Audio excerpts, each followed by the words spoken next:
महाराज की जय।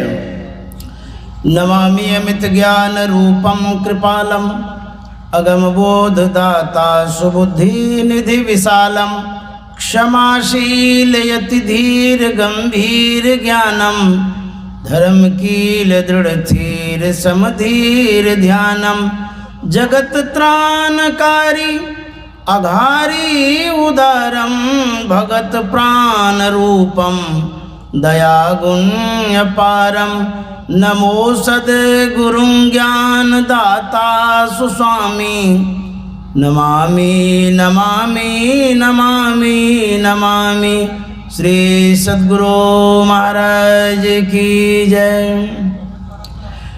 परमाराध्य सद्गुरु महाराज गुरुदेव महर्षि संत सेवी परमहंस जी महाराज मुद मंगलमय संत समाज आदरणीय महासभा के महानुभाव इस पवित्र पंडाल में उपस्थित सत्संग प्रेमी महानुभाव माता एवं बहनों, हम लोगों का सौभाग्य है जो इस सत्संग में सम्मिलित हो पाए हैं। इस कोरोना काल के समयों में कितने परिजन बिछुड़ गए, कितनों से दूरियां हो गई पता नहीं। आज यदि हम लोग सकुशल हैं तो ये सद्गुरु की बड़ी कृपा है। तो गुरु महाराज की कृपा से हम लोग इस अधिवेशन में सम्मिलित हो पाए हैं। ऐसी ही कृपा बनी रहेगी। हम लोग सत्संग के विषय में सुन रहे थे। बाबा कबीर ने कहा है, करु सत्संग भरम गर्ह टूटे, करु सत्संग भरम गर्ह टूटे। सत्संग करने से भरम गर्ह टूटेगा। ये भरम गर्ह क्या है? भरम कहते हैं अज्ञानता को। गढ़ मतलब खाई होती है जिसमें गिरने से लोग ऊपर हो नहीं पाते हैं, बड़ी कठिनाई से होते हैं। तो कहते हैं सत्संग करेंगे जो अज्ञानता है, जो दुख है वो दूर हो जाएगा। गुरु महाराज ने कहा सत्संग नित और ध्यान नित रहिए करत संलग्न हो, वह विचार चोरी नशा हिंसा झूठ तजना चाहिए। प्रत्येक दिन सत्संग करने के लिए गुरु महाराज ने बताया है। और यदि हम रोज सत्संग करेंगे तो हमारे जीवन में परिवर्तन आएगा, बदलाव आएगा। जीवन सत्यम शिवम सुंदरम हो जाएगा।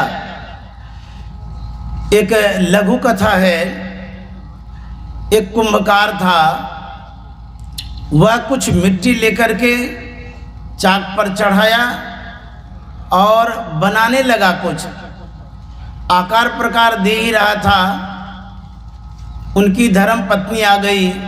जब उसने देखा तो कुंभकार से पूछ दिया कि अरे कुंभकार क्या बना रहा है? उन्होंने कहा कि मैं चीलम बनाने जा रहा हूँ। बोले क्यों? इसलिए कि कुछ काम करूँगा, कुछ पैसा होगा। तो बोले यदि बनाना ही चाहते हो तो चीलम क्यों बना रहे हो? सुराही बनाओ, सुराही में ज़्यादा पैसा मिलेगा। बोले कि नहीं, अभी लोग भांग पीते हैं, गया पीते हैं तो बिगड़ी होगी, इसीलिए बनाना चाहता हूँ। उनकी धर्मपत्नी ने पुनः कहा मेरी बात मानो, अपने विचारों को बदल दो, मेरे विचार के अनुरूप चलो, भला होगा इसमें। चीलम बनाना छोड़ दो, सुराही बनाओ। तो अपने विचारों को बदल करके वह कुंभकार अतिरिक्त मिट्टी चढ़ाता है चाक पर और सुराही बनाने का आकार सुराही बनाने वाला ही था। चाक जैसे ही घुमाया मिट्टी से आवाज आती है कि अरे कुंभकार, पहले तो थोड़ी सी मिट्टी था, अब अतिरिक्त मिट्टी चढ़ाया है क्यों? पहले क्या बना रहा था, अब क्या बनाने जा रहा है? कुंभकार कहता है पहले तो मैं चीलम बनाने जा रहा था, अब मैं सुराही बनाने जा रहा हूँ। बोले तुमने ऐसा क्यों कहा, क्या? तो कुंभकार कहता है कि मेरा मन तो चीलम बनाने का था, लेकिन मेरी पत्नी ने सलाह दिया, विचार दिया कि चीलम बनाना छोड़ दो, सुराही बनाओ, इसीलिए मैंने अपना विचार बदल करके सुराही बनाना शुरू कर दिया है। तो मिट्टी कहती है अरे कुंभकार, तुमने तो अपना विचार ही बदला, मेरा तो जीवन ही बदल गया। तो कहते हैं सो कैसे?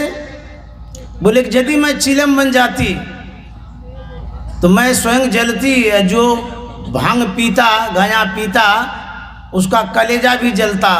अब मैं सुराही बनने जा रही हूँ, मेरे अंदर में शीतल जल रहेगा, मैं स्वयं ठंड शीतल रहूँगी और जो जलपान करेंगे उसके कंठ को भी शीतल रखूँगी।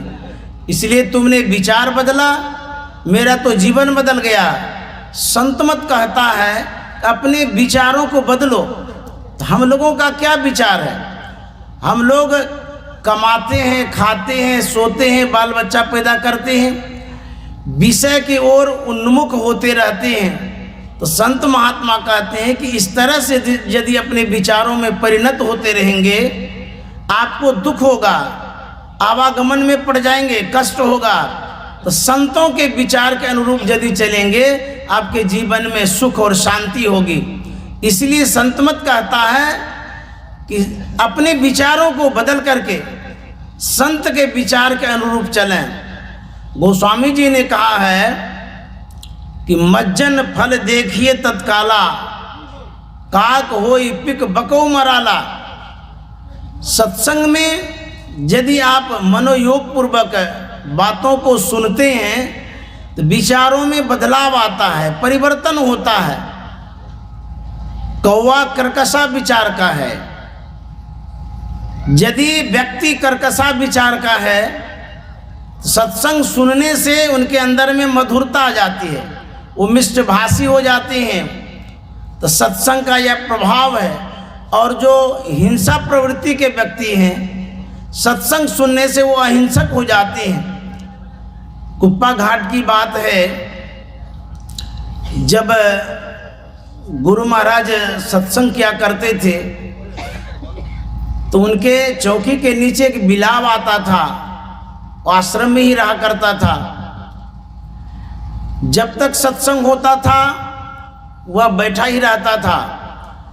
सत्संग समाप्त होने से सब चले जाते थे तो बिलाव भी चला जाता था।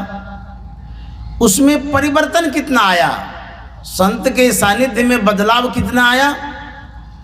वह बिलाव बराबर सत्संग करता था। जब गुरु महाराज कहीं बाहर प्रोग्राम में जाते थे, न जाने वो बिलाव कहाँ छिप जाता था, पता नहीं लगता था। जब गुरु महाराज का आने का समय होता था, गुरु महाराज के आने के पहले वो कुप्पा घाट में नजर आने लगता था। एक दिन की बात है, संत मत के वर्तमान आचार्य श्री पूज्यपाद हरिनंदन जी महाराज अपने कमरे में आए चूहों को भगा रहे थे, लेकिन वह इधर से उधर कर रहा था। चूहा तो बड़ा चंचल होता है। उस बिलाव की नज़र पड़ी, उन्होंने देखा कि चूहा भाग नहीं रहा है। वो झपट्टा मार करके चूहा को पकड़ता है, जबकि उसका आहार है, वो खाता नहीं है। उसको ले जाता है, जंगल में छोड़ देता है और खाली हाथ चला आता है। इस संत के सानिध्य में जो हिंसक प्राणी है वो भी अहिंसक हो जाते हैं। इसलिए संत का जब संग करते हैं, हमारे जीवन में बदलाव आता है, परिवर्तन आता है। गुरु महाराज ने हम लोगों को कहा कि नित्य प्रति सत्संग कर ले प्यारा, तेरा कार सरे सारा, सब काम बनेगा। सार कार्य का निर्णय करके धर चेतन धारा। जो सार काम है, जो मूल काम है, कहते हैं उसको पकड़िए, धड़िए, विचारिए उस पर। सार काम क्या है? सार काम है धर चेतन धारा। चेतन धाराओं को पकड़ेंगे, यह जो काम करेंगे ये सार काम है, मूल काम है। तो चेतन धारा अंदर में है, पकड़ेंगे कैसे? कहते हैं पिंड के पारा गुरु युक्ति से पकड़ेंगे और दशम द्वारे का आज्ञा चक्र में जब जाएंगे तो वहीं पर चेतन धाराएं पकड़ी जाएगी और उन चेतन धाराओं को जब पकड़ेंगे, यही सार काम है, मूल काम है। मनुष्य जीवन पाने का यही उद्देश्य है। इसी काम के लिए हम लोगों ने सद्गुरु से शिक्षा ली है, दीक्षा ली है। तो जब हम सतत साधना करेंगे अंतर में प्रकाश होगा। गुरु महाराज कहते ज्योति जग जावे अति सुख पावे। अंधकार में रहने से बेचैनी होती है, तकलीफ होती है, कष्ट होता है। जब प्रकाश मिलता है तब प्रसन्नता होती है। तो गुरु महाराज कहते हैं अंतर में जब प्रवेश करेंगे तो ज्योति जग जावे अति सुख पावे और शब्द सहारे का शब्दानुभूति भी होगी। दृष्टि टिकै श्रुत धुन रमै अस करु गुरु दाया। जब आप साधना करते हैं तो प्रकाश की प्राप्ति होती है, शब्दानुभूति होती है। इस तरह से गुरु महाराज ने कहा कि लख बिंदु नाद तह त्रय बंद देके सुनो सुनो में ही लखो देखो पढ़ो। किसको? बिंदु को। जब बिंदु को देखेंगे, बिंदु की जब प्राप्ति होगी तब सुख सिंधु भी मिलेगी। इसलिए इस सत्संग की बड़ी आवश्यकता है। एक बार पार्वती ने गंगा से कहा था कि गंगा, तुम्हारे अंदर में इतनी गहराई है, यदि अनजान अनभिज्ञ व्यक्ति गिर जाए वो मर जाएगा, लेकिन सुनो सत्संग रूपी गंगा में जितनी भी गहराई है, कोई भी गिरेंगे वो मरेंगे नहीं बल्कि तर जाएगा। और पार्वती ने कहा था कि गंगा, तुम्हारे अंदर में हंस तैरता है, लेकिन सत्संग रूपी गंगा में परमहंस तैरता है। तो हमारे गुरु महाराज परमहंस थे, इस सत्संग रूपी गंगा में तैरा करते थे।